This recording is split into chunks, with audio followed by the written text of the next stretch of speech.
7월 28일, 일본 교토에서 규모 7.1의 강진이 발생했습니다. 수천 명의 이재민이 발생했고 전기와 수도가 끊긴 상황이었어요. 그런데 그 현장에서 믿을 수 없는 광경이 펼쳐졌습니다. 대피소 입구에 태극기가 걸려 있었어요. 단순한 종이 태극기가 아니라 제대로 된 천 태극기였죠.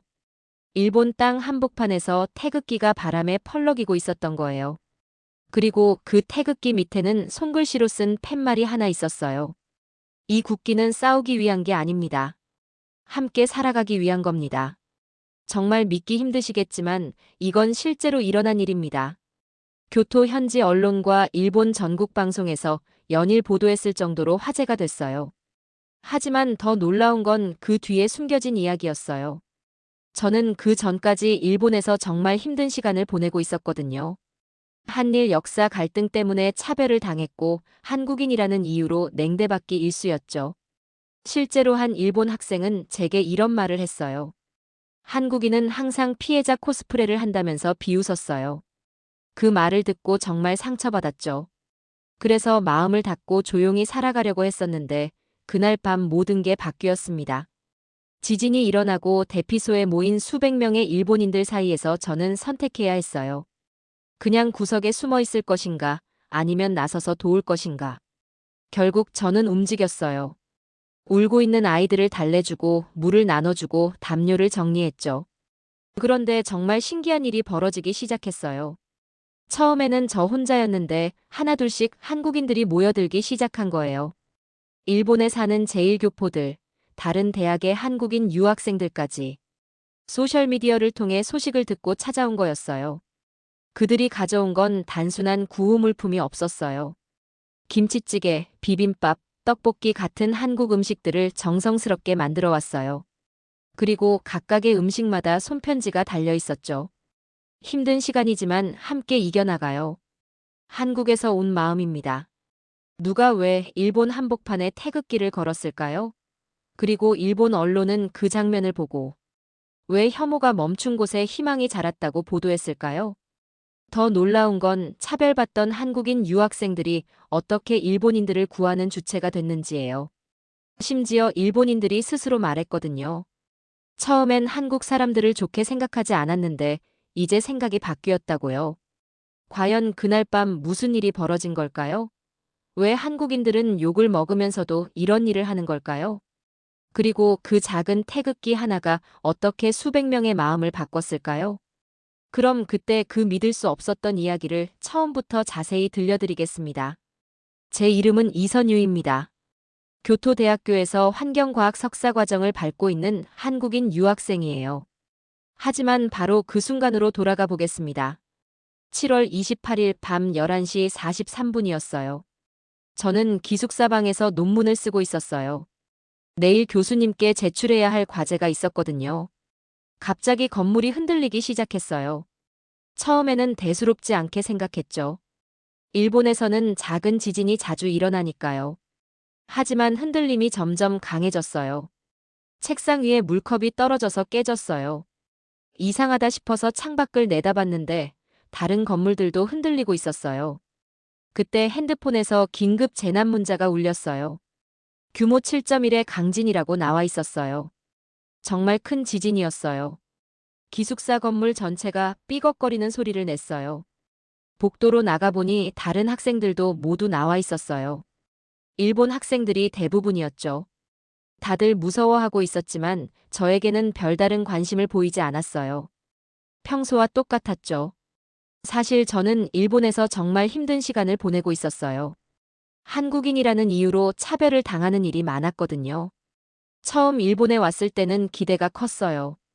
선진국에서 공부한다는 설렘도 있었고 새로운 문화를 경험한다는 기대감도 있었죠. 하지만 현실은 달랐어요.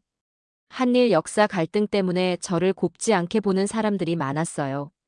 수업 시간에 발표를 해도 무시당하기 일쑤였고 동아리 활동에서도 소외됐어요. 가장 충격적이었던 건 한 일본 학생이 제게 한 말이었어요. 한국인은 항상 피해자 코스프레를 한다면서 비웃었어요. 그 말을 듣고 정말 상처받았어요. 저는 그냥 열심히 공부하고 싶었을 뿐인데요. 그래서 마음을 닫기로 했어요. 일본 학생들과 어울리지 않고 조용히 혼자 지내기로 한 거죠. 학교에서는 수업만 듣고 기숙사에서는 혼자 공부만 했어요. 친구 사귀는 것도 포기했어요. 그런 제가 그날 밤 모든 걸 바꾸게 될 줄은 몰랐어요. 지진이 계속되자 건물 관리인이 나타났어요. 건물이 위험하니까 모두 대피하라고 했어요. 학생들이 하나둘씩 밖으로 나가기 시작했어요. 저도 가방을 챙겨서 따라 나갔죠. 밖에 나와 보니 상황이 정말 심각했어요. 여러 건물에 균열이 가 있었고 정전까지 됐어요. 거리 곳곳에 사람들이 모여 있었어요. 모두들 무서워하며 어쩔 줄 몰라 하고 있었어요. 시청 직원들이 와서 임시 대피소로 이동하라고 안내했어요. 근처 초등학교 체육관이었어요. 수백 명의 사람들이 체육관으로 몰려들었어요. 정말 아비규환이었어요. 아이들은 울고 있었고 어른들은 불안해하고 있었어요. 노인분들은 움직이기도 힘들어하셨고요. 체육관 안은 정말 혼란스러웠어요. 담요도 부족하고 식수도 부족했어요. 시청 직원들은 있었지만 워낙 사람이 많다 보니 제대로 된 도움을 주지 못하고 있었어요. 저는 구석진 곳에 자리를 잡고 앉았어요. 최대한 눈에 띄지 않게 있으려고 했어요. 그런데 아이들의 울음소리가 계속 들렸어요. 부모와 떨어진 아이들이 있는 것 같았어요. 한 5살 정도 된 여자아이가 혼자 울고 있었어요. 주변에 부모님이 보이지 않았어요. 일본 어른들은 자기 일로 바빠서 그 아이에게 신경 쓰는 사람이 없었어요. 저는 망설였어요. 도와주고 싶었지만 괜히 나섰다가 또 시비가 붙을까봐 걱정됐거든요. 하지만 아이가 너무 많이 울어서 그냥 지나칠 수가 없었어요. 결국 저는 그 아이에게 다가갔어요. 조심스럽게 일본어로 말을 걸었죠. 괜찮니? 엄마 아빠 어디 계시니? 제가 물어봤어요. 아이가 저를 보더니 더 크게 울기 시작했어요. 낯선 사람이라 무서웠나 봐요. 저는 가방에서 과자를 꺼냈어요. 항상 간식으로 가지고 다니던 한국 과자였어요. 이거 먹을래? 맛있어. 제가 과자를 건네줬어요. 아이가 울음을 멈추고 과자를 받아들었어요. 그리고 조금씩 먹기 시작했어요. 그때 한 일본인 여성이 다가왔어요. 그 아이의 엄마였어요. 유미, 어디 있었어? 엄마가 얼마나 걱정했는데. 엄마가 아이를 안으며 말했어요. 그리고 저에게 고마워했어요. 아이를 돌봐줘서 고맙다고 했어요. 저는 괜찮다고 답했어요. 당연한 일이라고요. 그 모습을 본 다른 사람들이 저를 신기하게 바라봤어요. 한국인이 일본 아이를 돌보는 게 의외였나 봐요. 시간이 지날수록 상황은 더 악화됐어요. 물도 부족하고 음식도 부족했어요. 시청에서 구호물품을 가져왔지만 사람 수에 비해 턱없이 부족했어요. 특히 아이들과 노인분들이 가장 힘들어하셨어요. 추위에 떨고 계셨거든요. 저는 자연스럽게 도움이 필요한 사람들을 돌보기 시작했어요. 물을 나눠주고 담요를 정리하고 아이들을 달래주는 일들이었어요. 처음에는 아무도 관심을 갖지 않았어요. 그냥 한국인 학생 하나가 열심히 하는구나 정도였죠. 하지만 점점 사람들이 제 행동을 알아보기 시작했어요. 한 할머니가 저에게 말씀하셨어요. 고맙구나. 젊은이가 이렇게 도와주니까 마음이 따뜻해진다고요. 저는 그냥 해야 할 일을 한 것뿐이라고 답했어요. 새벽이 되자 추위가 더 심해졌어요. 난방이 안 되니까 체육관 안이 정말 추웠어요. 특히 아이들이 감기에 걸릴까봐 걱정됐어요. 저는 제 점퍼를 벗어서 아이들에게 덮어줬어요. 그 점퍼에는 작은 태극기 패치가 붙어 있었어요. 한국에서 올 때 어머니가 달아주신 거였어요. 한국인이라는 자부심을 잃지 말라고 하시면서요. 평소에는 그 태극기가 부담스러웠어요. 혹시 일본 사람들이 싫어할까봐 걱정됐거든요. 하지만 그날 밤에는 달랐어요. 오히려 그 태극기가 제게 용기를 줬어요. 아이 하나가 제 점퍼를 보면서 물어봤어요. 누나, 이 깃발은 뭐야? 저는 대답했어요. 이건 한국 깃발이야. 누나는 한국에서 왔어. 아, 한국이구나. 케이팝 하는 나라지? 아이가 신기해했어요. 네, 맞아. 저는 웃으며 답했어요. 그 대화를 들은 다른 사람들도 관심을 보이기 시작했어요. 한 아저씨가 말했어요. 저 사람 한국인이었구나. 그런데 정말 열심히 도와주네. 또 다른 사람이 답했어요. 맞아.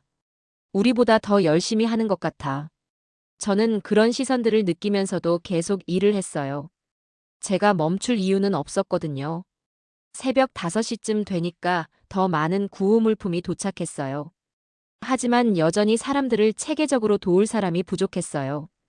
저는 자원에서 구호 물품 배급을 도왔어요. 일본어를 할 수 있으니까 의사소통에 문제가 없었어요. 줄을 서서 물과 음식을 받는 사람들을 정리하고 아이들과 노인분들을 우선적으로 배려했어요. 그런 저의 모습을 본 한 일본인이 사진을 찍었어요. 그리고 소셜미디어에 올렸어요. 태극기가 박힌 점퍼를 입은 한국인 여학생이 일본 아이들에게 밥을 나눠주는 사진이었어요. 그 사진이 순식간에 퍼져나갔어요. 많은 사람들이 댓글을 달기 시작했어요. 어떤 사람은 감동적이라고 했고, 어떤 사람은 한국인도 좋은 사람이 있다고 했어요. 하지만 악플도 많았어요. 쇼하는 거 아니냐, 동정받으려는 거 아니냐는 댓글들이었어요. 저는 그런 댓글들을 보고 마음이 아팠어요. 그냥 도움이 필요한 사람들을 도왔을 뿐인데요. 하지만 포기할 수는 없었어요. 여전히 도움이 필요한 사람들이 많았거든요. 아침이 되자 상황이 조금씩 정리되기 시작했어요. 전기도 부분적으로 복구됐고 구호 물품도 더 많이 들어왔어요. 하지만 여전히 많은 사람들이 대피소에 머물러야 했어요. 집이 무너지거나 안전하지 않은 상태였거든요. 그때 놀라운 일이 일어났어요. 한국인들이 찾아온 거였어요. 일본에 거주하는 한국인들과 다른 대학의 한국인 유학생들이었어요. 소셜미디어에서 제 사진을 보고 찾아온 거였어요. 가장 먼저 온 사람은 김상민이라는 분이었어요. 교토에서 편의점을 운영하는 한국인이었어요. 선유 씨 맞죠?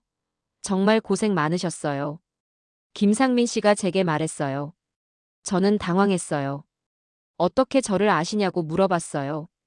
인터넷에서 봤어요. 정말 대단하시더라고요. 우리도 도우러 왔어요. 김상민 씨가 설명했어요. 김상민 씨는 편의점 재고를 거의 다 가져왔어요. 물, 컵라면, 과자, 우유 등등이었어요. 그냥 드리는 거예요. 이런 때 서로 도와야죠. 김상민 씨가 말했어요. 다른 한국인 유학생들도 하나둘씩 모여들었어요. 모두 뭔가씩 들고 왔어요. 한국 음식을 만들어서 가져온 학생도 있었고 담요를 가져온 학생도 있었어요. 특히 인상적이었던 건 한 유학생이 가져온 거였어요. 손편지와 함께 김치볶음밥을 만들어 온 거였어요. 편지에는 이렇게 적혀 있었어요. 힘든 시간이지만 함께 이겨나가요. 한국에서 온 마음입니다. 일본 사람들이 그 편지를 보고 정말 감동해했어요. 특히 할머니들이 눈물을 흘리셨어요. 한 할머니가 말씀하셨어요. 이렇게 따뜻한 마음을 봤다니.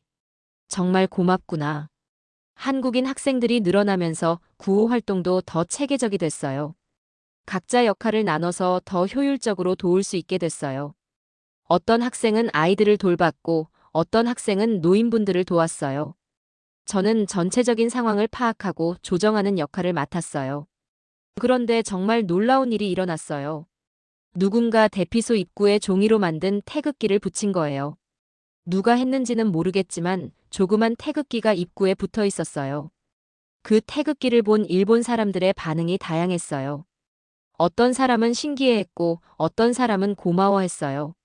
하지만 불쾌해하는 사람들도 있었어요. 왜 여기에 한국 깃발이 있냐고 투덜거리는 사람들이었어요. 저는 그 태극기를 보고 복잡한 마음이 들었어요. 한편으로는 자랑스러웠지만 다른 한편으로는 걱정됐어요. 혹시 일본 사람들이 기분 나빠할까봐 말이에요. 하지만 그때 한 일본인이 말했어요. 저 깃발이 뭐가 문제야? 한국 사람들이 우리를 도와주고 있는데. 그 일본인이 다른 사람에게 말했어요. 맞아. 저 사람들 덕분에 우리가 이렇게 편하게 있는 거야. 또 다른 사람이 동조했어요. 그 말들을 듣고 가슴이 뭉클했어요. 모든 일본 사람이 우리를 반대하는 건 아니구나 싶었어요. 오후가 되자 언론에서도 관심을 보이기 시작했어요.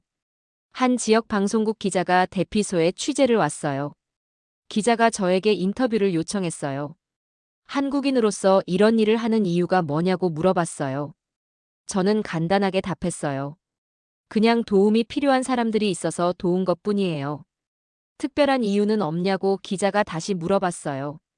저는 잠시 생각하고 답했어요. 저는 그냥 제가 할 수 있는 일을 했을 뿐입니다. 그 인터뷰가 그날 저녁 뉴스에 나갔어요. 한국인 유학생들이 이끄는 작은 기적이라는 제목이었어요. 뉴스를 본 더 많은 사람들이 대피소를 찾아왔어요. 도우러 온 사람들도 있었고 그냥 구경 온 사람들도 있었어요. 특히 인상적이었던 건 한 일본인 가족이었어요. 아버지가 저에게 와서 말했어요. 처음엔 한국 사람들을 좋게 생각하지 않았는데 이제 생각이 바뀌었다고요. 당신들을 보니까 우리가 얼마나 편견을 갖고 있었는지 알겠어요. 그 아버지가 솔직하게 말했어요. 그 말을 듣고 정말 뿌듯했어요. 제가 한 작은 행동이 사람들의 마음을 바꿀 수 있다는 게 신기했어요. 이틀째가 되자 정말 놀라운 변화가 일어났어요. 일본 현지 한인 커뮤니티가 본격적으로 움직이기 시작한 거예요. 제1교포 단체에서 연락이 왔어요. 체계적인 구호 활동을 하고 싶다면서 지원을 제안했어요. 단체 대표인 박철수 씨가 직접 대피소를 찾아왔어요.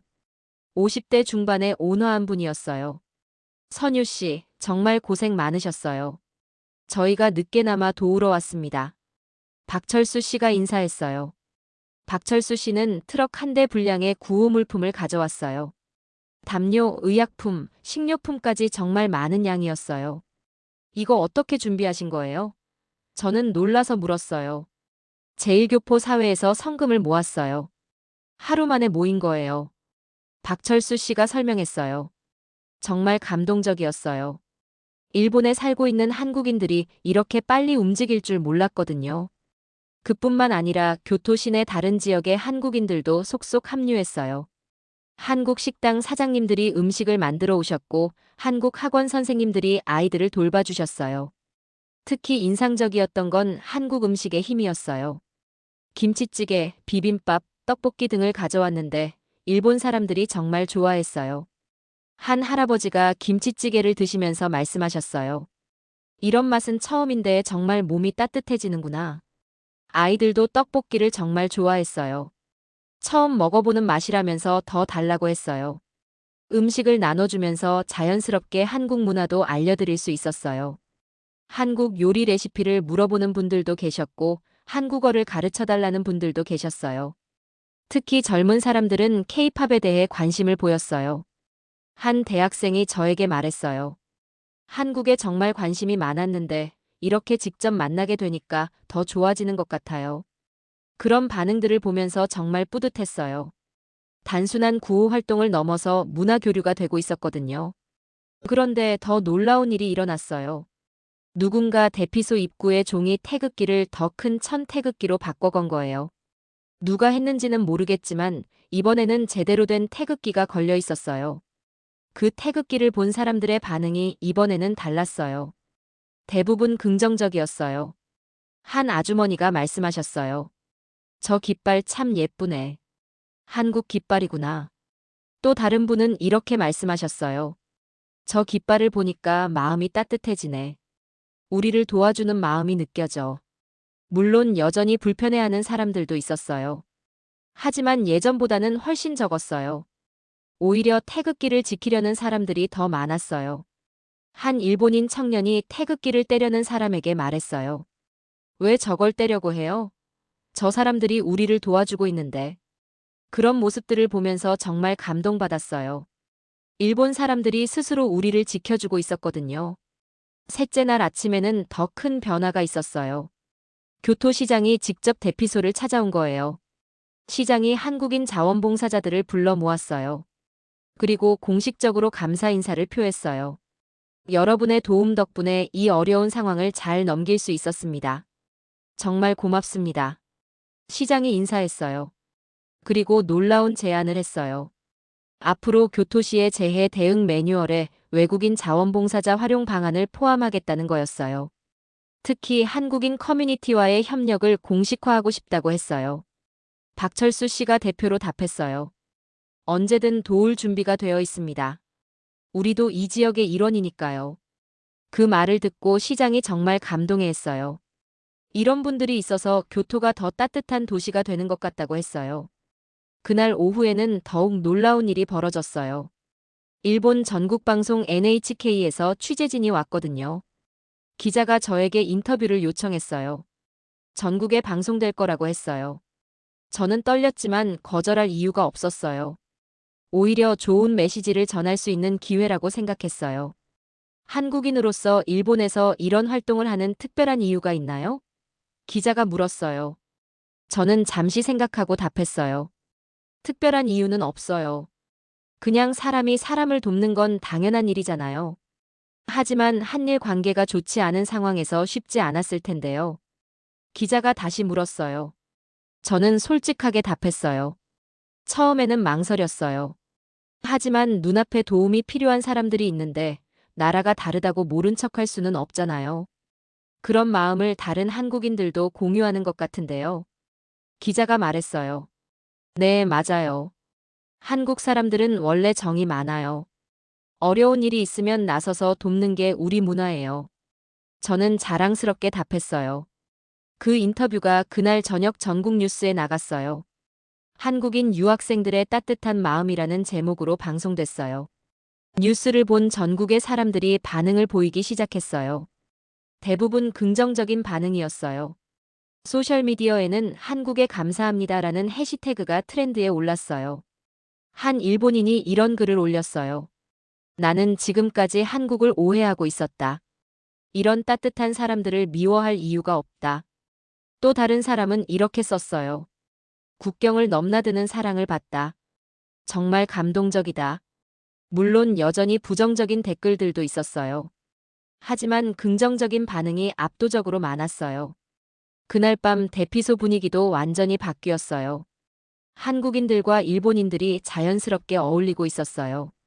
아이들은 한국 학생들에게 한국어를 배우고 있었고, 어른들은 한국 음식 만드는 법을 물어보고 있었어요. 특히 할머니 한 분이 저에게 다가와서 말씀하셨어요. 젊은이, 정말 고마워. 우리 손자가 너 덕분에 웃음을 되찾았어.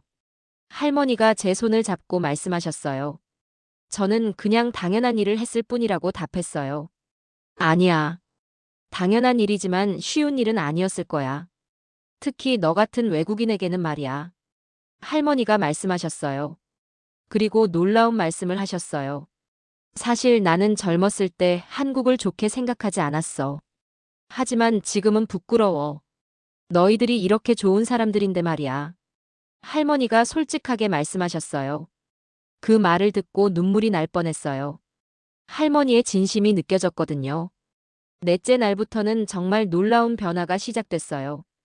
일본 언론에서 연일 우리 이야기를 다뤘거든요. 아사히 신문에는 혐오를 넘어선 사랑이라는 제목의 기사가 실렸어요. 요미우리 신문은 국경 없는 따뜻함이라는 제목으로 우리 활동을 소개했어요. 마이니치 신문에서는 더 깊이 있는 기사를 썼어요. 한일 관계의 새로운 희망이라는 제목이었어요. 기사 내용을 보니 정말 감동적이었어요. 단순한 구호 활동 보도가 아니라 한일 관계에 대한 깊은 성찰이 담겨 있었어요. 한 기자는 이렇게 썼어요. 정치적 갈등과 역사적 아픔을 넘어선 인간적 사랑을 받다. 이것이야말로 진정한 한일 우정의 시작이 아닐까? 그런 기사들을 보면서 정말 뿌듯했어요. 우리가 한 작은 행동이 이렇게 큰 의미로 받아들여지다니요. 하지만 모든 반응이 긍정적인 건 아니었어요. 일부 극우 성향의 사람들은 여전히 우리를 비난했어요. 인터넷 게시판에는 감정팔이라는 댓글이 달렸고 동정받으려는 쇼라고 비난하는 사람들도 있었어요. 그런 댓글들을 보면 마음이 아팠어요. 순수한 마음으로 도왔는데 그렇게 받아들여지다니요. 하지만 박철수 씨가 위로해 주셨어요. 선유 씨, 그런 사람들 신경 쓰지 마세요. 진심은 통하게 되어 있어요. 박철수 씨가 말씀하셨어요.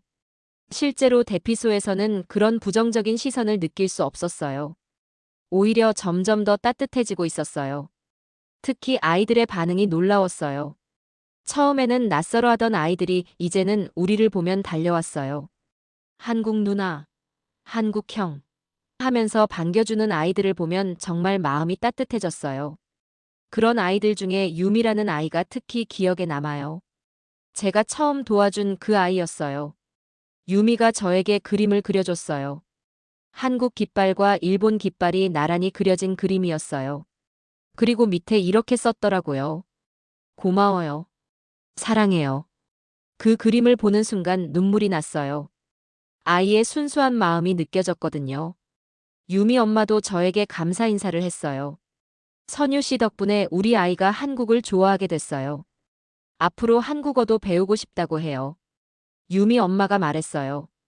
그런 말을 들으면서 정말 보람을 느꼈어요. 단순한 도움을 넘어서 문화적 이해까지 이어지고 있었거든요. 다섯째 날에는 더욱 놀라운 일이 벌어졌어요. 교토대학교 총장이 직접 대피소를 찾아온 거예요. 총장이 저를 따로 불러서 이야기했어요. 선유 씨, 당신이 우리 대학의 자랑입니다. 총장이 진심으로 말했어요. 저는 그냥 당연한 일을 했을 뿐이라고 답했어요. 아니에요. 이런 상황에서 나서서 도움을 주는 건 쉬운 일이 아니에요. 특히 외국인 학생에게는 더욱 그렇죠. 총장이 설명했어요. 그리고 놀라운 제안을 했어요. 앞으로 대학에서 국제 교류 프로그램을 확대하려고 해요. 그 프로그램의 홍보대사를 맡아주실 수 있겠어요? 총장이 물었어요. 저는 영광이라고 답했어요. 기꺼이 하겠다고요. 그날 오후에는 일본 텔레비전에서도 특집 프로그램을 만들었어요. 사랑에는 국경이 없다는 제목이었어요. 프로그램에서는 우리 활동을 자세히 소개했고 여러 사람들의 인터뷰도 나왔어요. 특히 인상적이었던 건 한 일본인 아저씨의 인터뷰였어요. 처음엔 한국 사람들이 왜 여기 있나 싶었어요. 하지만 지켜보니까 우리보다 더 열심히 도와주더라고요. 정말 부끄러웠어요. 그 아저씨가 솔직하게 말했어요. 또 다른 할머니는 이렇게 말씀하셨어요. 젊은 한국 사람들을 보면서 감동받았어요. 나이든 우리보다 훨씬 따뜻한 마음을 가지고 있더라고요. 한국이 정말 좋은 나라구나 싶었어요. 그런 인터뷰들을 보면서 정말 뿌듯했어요. 우리의 진심이 전달되고 있다는 게 느껴졌거든요. 프로그램 마지막에는 제 인터뷰도 나왔어요. 앞으로도 이런 활동을 계속할 계획인가요? 진행자가 물었어요. 네, 물론이죠. 도움이 필요한 사람이 있으면 언제든 도울 거예요. 국적이 뭐가 중요해요? 저는 확신에 차서 답했어요. 그 프로그램이 방송된 후 반응이 폭발적이었어요. 시청률도 높았고 인터넷 반응도 뜨거웠어요. 소셜미디어에는 한국에 감사합니다라는 해시태그가 더욱 확산됐어요. 하지만 좋은 반응만 있었던 건 아니에요. 며칠 후부터 저에게 악플이 쏟아지기 시작했어요. 인터넷 게시판에는 제 사진과 함께 악의적인 댓글들이 달렸어요. 한국인이 일본에서 선량한 척한다. 동정받으려는 쇼다. 정치적 목적이 있는 것 아니냐는 댓글들이었어요. 심지어 제 개인정보까지 퍼뜨리려는 사람들도 있었어요. 그런 댓글들을 보면서 정말 마음이 아팠어요. 순수한 마음으로 도왔는데 그렇게 받아들여지다니요. 친구들은 인터넷을 보지 말라고 했지만 쉽지 않았어요. 특히 힘들었던 건 대학에서도 시선이 달라진 거였어요. 어떤 학생들은 저를 피했고 어떤 학생들은 노골적으로 불쾌해했어요. 한 학생은 제게 이런 말을 했어요. 유명해져서 좋겠네. 이제 영웅인가? 그런 말을 들으면서 정말 속상했어요. 저는 그냥 도움이 필요한 사람들을 도왔을 뿐인데요. 하지만 포기할 수는 없었어요. 아직도 도움이 필요한 사람들이 있었거든요. 대피소에는 여전히 많은 사람들이 있었고 복구 작업도 계속 진행 중이었어요. 저는 계속해서 자원봉사를 했어요. 비난을 받더라도 옳은 일이라고 생각했거든요. 어느 날 대피소에서 한 할머니가 저에게 다가오셨어요. 젊은이, 요즘 힘들지? 할머니가 걱정스럽게 물어보셨어요. 저는 괜찮다고 답했어요. 하지만 할머니는 다 아시는 것 같았어요. 인터넷에서 나쁜 소리 듣는다며 할머니가 말씀하셨어요. 저는 아무 말 하지 않았어요. 할머니가 계속 말씀하셨어요. 그런 사람들 신경 쓰지 마. 진심은 언젠가 통하게 되어 있어. 할머니가 위로해 주셨어요. 그리고 놀라운 말씀을 하셨어요. 사실 나도 예전에는 한국을 좋게 생각하지 않았어. 젊었을 때 들은 얘기들 때문에 말이야. 할머니가 솔직하게 말씀하셨어요. 하지만 너희들을 보면서 생각이 완전히 바뀌었어. 이렇게 좋은 사람들을 미워할 이유가 어디 있겠어? 할머니가 계속 말씀하셨어요. 그 말을 듣고 눈물이 날 뻔했어요. 할머니의 진심이 느껴졌거든요. 그런데 더 놀라운 일이 벌어졌어요. 할머니가 갑자기 저를 꼭 안아주신 거예요. 고마워, 정말 고마워. 내 손자 살려줘서 고마워. 할머니가 울먹이며 말씀하셨어요. 저도 모르게 눈물이 났어요. 할머니의 따뜻한 마음이 전해졌거든요. 그 순간 주변에 있던 다른 사람들도 모두 지켜보고 있었어요. 그리고 한 명씩 박수를 치기 시작했어요. 점점 더 많은 사람들이 박수를 쳤어요. 저는 그 박수 소리를 들으면서 확신했어요. 제가 한 일이 틀리지 않았다는 걸요. 비록 일부 사람들은 저를 비난하지만 진심으로 고마워하는 사람들이 더 많다는 걸 알 수 있었어요. 그날 이후로 저는 더 이상 악플을 신경 쓰지 않기로 했어요. 진심으로 도움이 필요한 사람들을 위해 계속 일하기로 한 거죠. 이럴 줄 알았어요. 그런데도 제가 멈추면 안 될 것 같았어요. 저는 스스로에게 다짐했어요.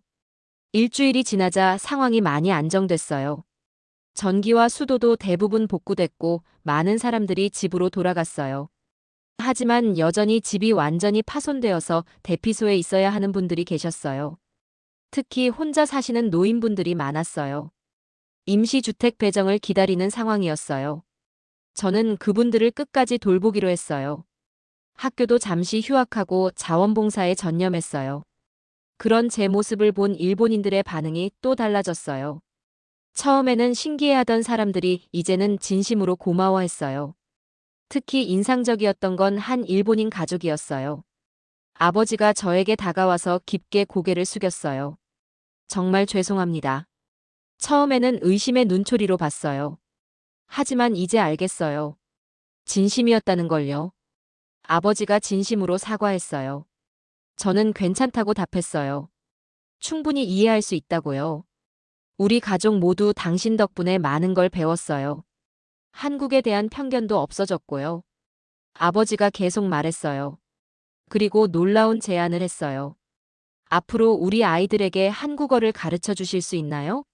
꼭 한국을 제대로 알고 싶어 해요. 아버지가 부탁했어요. 저는 기꺼이 하겠다고 답했어요. 정말 뜻깊은 일이라고 생각했거든요. 그런 일들이 하나둘씩 늘어나면서 저는 점점 바빠졌어요. 한국어를 가르쳐 달라는 사람들, 한국 문화를 알고 싶다는 사람들이 계속 늘어났어요.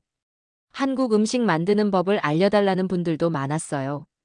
저는 그런 요청들을 모두 기꺼이 들어드렸어요. 한국을 알리는 좋은 기회라고 생각했거든요. 어느 날 정말 감동적인 일이 벌어졌어요. 대피소에 있던 할머니 한 분이 저를 찾아오신 거예요. 손에는 뭔가를 들고 계셨어요. 이거 받아줄래? 할머니가 저에게 뭔가를 건네주셨어요. 보니까 직접 만든 작은 인형이었어요. 한복을 입은 여자 인형이었어요. 할머니가 직접 바느질해서 만드신 거였어요.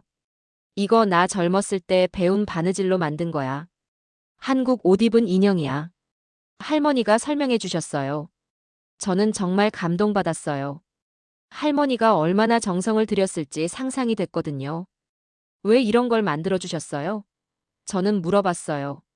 너 덕분에 한국에 대해 많이 알게 됐어. 그래서 고마운 마음을 표현하고 싶었어. 할머니가 말씀하셨어요. 그리고 더 놀라운 말씀을 하셨어요. 사실 내가 젊었을 때는 한국 사람들을 좋게 생각하지 않았어. 전쟁 때 이야기도 들었고 말이야. 할머니가 솔직하게 말씀하셨어요. 하지만 너희들을 보면서 깨달았어. 사람을 바꾸는 건 사람뿐이라는 걸 말이야. 할머니가 계속 말씀하셨어요. 그 말을 듣고 가슴이 뭉클했어요. 할머니의 진심이 느껴졌거든요. 앞으로도 한국과 일본이 사이좋게 지냈으면 좋겠어. 너희 같은 젊은이들이 있으니까 희망이 있어. 할머니가 당부하셨어요. 저는 그 인형을 소중히 받았어요. 평생 간직할 거라고 약속했어요. 그날 밤 그 인형을 보면서 정말 많은 생각이 들었어요. 제가 한 작은 행동이 이렇게 큰 변화를 만들어낼 줄 몰랐어요.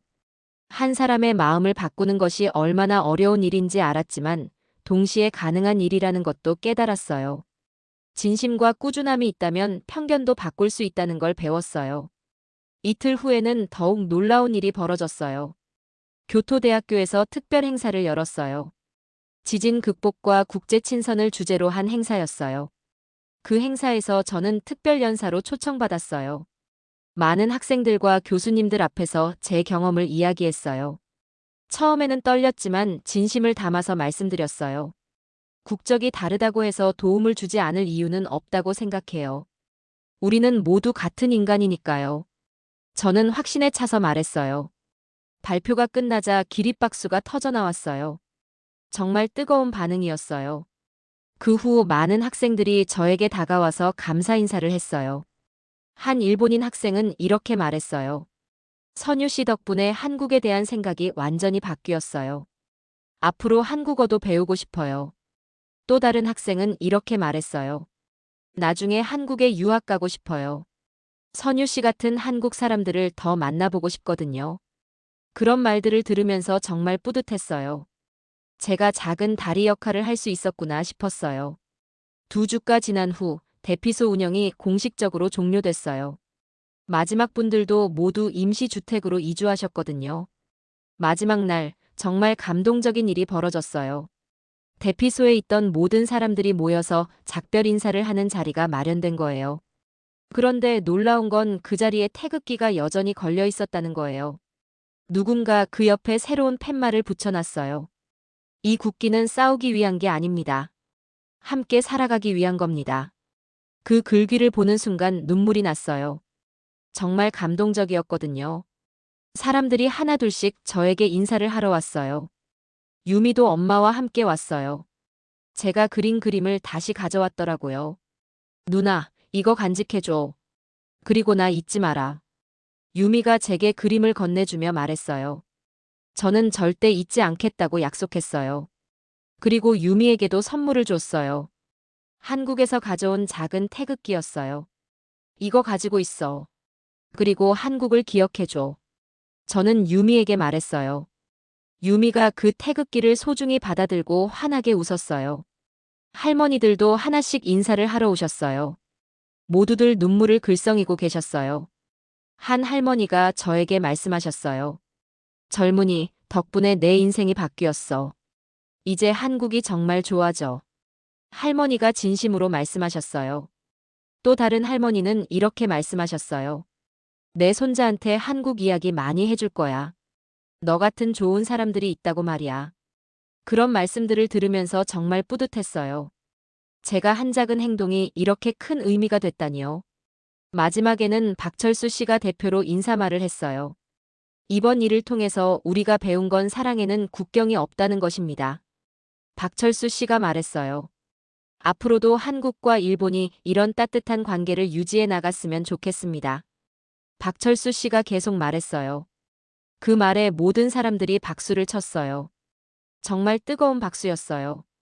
행사가 끝난 후 저는 혼자 대피소를 둘러봤어요. 2주 동안 정말 많은 일이 있었던 곳이었어요. 웃음도 있었고 눈물도 있었어요.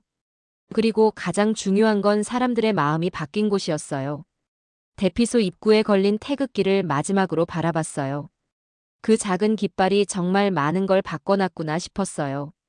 다음 날부터 저는 다시 학교 생활을 시작했어요. 하지만 예전과는 완전히 달랐어요. 많은 일본 학생들이 저에게 관심을 보였거든요. 수업 시간에도 제 의견을 귀담아 들어주었고 한국에 대해 궁금한 것들을 물어봤어요. 동아리에서도 환영받았어요. 여러 동아리에서 가입 제안을 해왔어요. 특히 국제교류 동아리에서는 한국 문화 소개 행사를 함께 하자고 제안했어요. 저는 기꺼이 참여하기로 했어요. 한국을 알리는 좋은 기회라고 생각했거든요. 몇 달 후에는 정말 놀라운 일이 벌어졌어요. 교토시에서 저에게 공로상을 수여한다고 연락이 온 거예요. 지진 당시 자원봉사 활동과 한일 친선에 기여한 공로를 인정한다는 거였어요. 시상식 날 정말 많은 사람들이 참석했어요. 대피소에서 만났던 분들도 많이 오셨어요. 유미와 할머니들도 계셨어요. 시장이 직접 상을 주시면서 말씀하셨어요. 선유 씨의 헌신적인 봉사정신은 우리 모두에게 큰 감동을 주었습니다. 시장이 말씀하셨어요. 특히 국적을 초월한 인류애를 보여주신 점이 정말 인상적이었습니다. 시장이 계속 말씀하셨어요. 저는 그저 당연한 일을 했을 뿐이라고 답했어요. 하지만 시장은 그렇지 않다고 하셨어요. 당연한 일이지만 쉬운 일은 아니었을 것입니다. 특히 외국인에게는 더욱 어려운 일이었겠죠. 시장이 말씀하셨어요. 시상식 후 기자들이 인터뷰를 요청했어요. 앞으로 어떤 활동을 할 계획인가요? 기자가 물었어요. 계속해서 한일 친선을 위해 노력할 거예요. 그리고 도움이 필요한 사람이 있으면 언제든 도울 거예요. 저는 답했어요. 한국인으로서 일본에서 이런 일을 한다는 것에 대해 어떻게 생각하세요? 또 다른 기자가 물었어요. 저는 잠시 생각하고 답했어요. 누가 뭐래도 저는 한국인이니까요. 한국인이라는 걸 부끄러워할 이유는 없어요. 오히려 자랑스러워요. 그 인터뷰가 나간 후 한국에서도 큰 화제가 됐어요. 한국 언론에서도 제 이야기를 다뤘고 많은 분들이 응원 메시지를 보내주셨어요. 특히 어머니가 보내주신 편지가 기억에 남아요. 선유야, 정말 자랑스럽다. 내가 한국의 따뜻한 마음을 전해줘서 고마워. 어머니가 편지에 쓰셨어요. 그 편지를 읽으면서 눈물이 났어요. 정말 뿌듯했거든요. 1년이 지난 지금 저는 여전히 교토에서 공부하고 있어요. 하지만 예전과는 완전히 다른 생활을 하고 있어요. 많은 일본 친구들이 생겼고 한국 문화를 알리는 활동도 계속하고 있어요. 특히 대학에서 한국어 강좌를 열어달라는 요청이 많아져서 강사로도 활동하고 있어요. 유미는 지금 한국어를 열심히 배우고 있어요. 가끔 저에게 한국어 편지를 보내줘요. 할머니들도 건강하게 지내고 계세요. 가끔 만나서 한국 음식을 함께 만들어 먹어요. 무엇보다 기쁜 건 한국에 대한 인식이 많이 바뀌었다는 거예요. 예전에는 한국인이라고 하면 시선이 곧지 않았는데 이제는 관심과 호기심을 보여줘요. K-팝이나 한국 드라마에 대해 물어보는 사람들도 많아졌어요. 한국 음식점도 늘어났고 한국어를 배우려는 사람들도 많아졌어요. 물론 아직도 편견을 가진 사람들이 있어요. 하지만 예전보다는 훨씬 줄어들었어요. 그리고 무엇보다 중요한 건 진심이 통한다는 걸 배웠다는 거예요. 처음에는 의심하던 사람들도 시간이 지나면서 마음을 열어줬어요. 사람의 마음을 바꾸는 건 말이 아니라 행동이라는 걸 깨달았어요. 지금도 가끔 대피소가 있던 자리를 지나가요.